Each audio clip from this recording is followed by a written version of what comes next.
Welcome back to the Wisdom by Harry YouTube channel.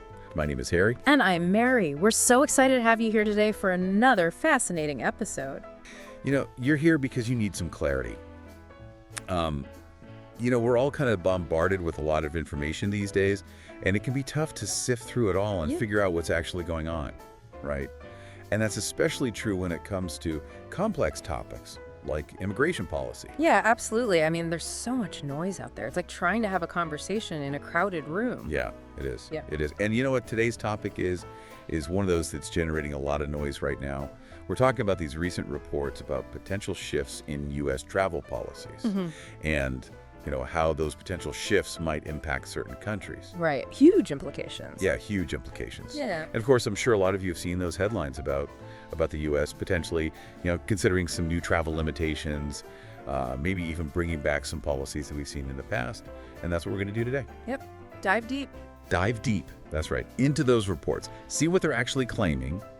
Look at how the U.S. State Department has responded and really try to understand what the real-world consequences could be, particularly for folks from Afghanistan who are hoping to resettle in the U.S. Right.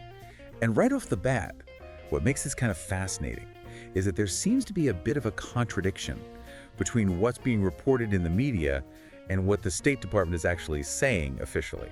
Yeah, there's definitely some tension there. So how do we even begin to unpack this? Well, I think a good place to start is with those initial reports themselves. What were they actually saying? Okay, good point. Let's do that. So the basic gist of those reports was that the current administration is thinking about maybe bringing back some of those travel restrictions that we've seen before. Right.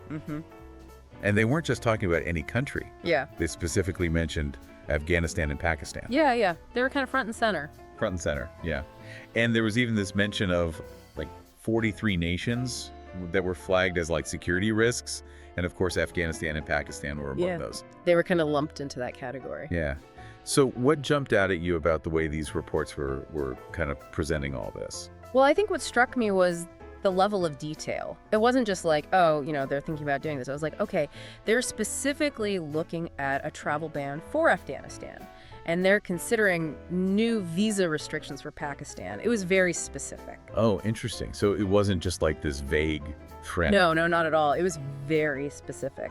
And that's why it caused such a stir. I mean, a travel ban on Afghanistan, that's huge. It is huge. Yeah. Especially given, everything that's happened there recently. Mm-hmm. And then stricter visa rules for Pakistan. I mean, that affects so many people. Yeah, absolutely. So that was the narrative that was coming out of those reports.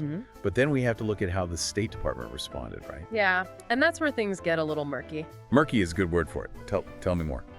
So the State Department spokesperson held a press briefing, and they specifically addressed these reports. Okay. And they basically came out and said, straight up, there is no list, like point blank. Wow. No list. No list. So they just straight up denied it. They did. They said, and I quote, "First of all, there is no list. What people are looking at over these last several days is not a list that exists here that is being acted on." Okay. That's pretty definitive. I mean, it doesn't get much clearer than that, does it? No, not really. They're directly contradicting those reports that claim there's a list of countries that are going to be banned. Right. So no list. But they did say something else. They did. They admitted that they are reviewing their visa policies. Ah, okay. So there's a nuance there. There is. So they're not saying that they're not going to change anything. They're just saying that there's no list at the moment. They said, and again, I'm quoting here, "There is a review, as we know, through the president's executive order, for us to look at the nature of what's going to help keep America safer in dealing with the issue of visas and who's allowed into the country." Okay.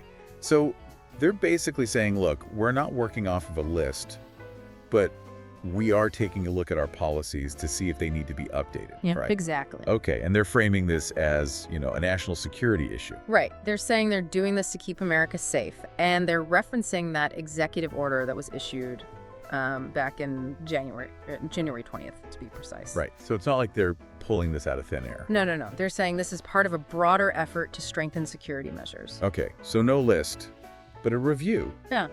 And potentially some changes coming down the line. That's the bottom line. And this is where it gets really tricky, right?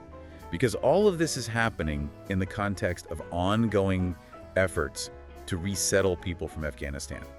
And I can only imagine how much anxiety this is causing for those folks. Absolutely. I mean, think about it. You're someone from Afghanistan. You've been through so much. You've helped the U.S. You're trying to build a new life here. And then you see these reports. It's got to be terrifying. It must be. And it's not just the reports, right? It's also this knowledge that a review is happening.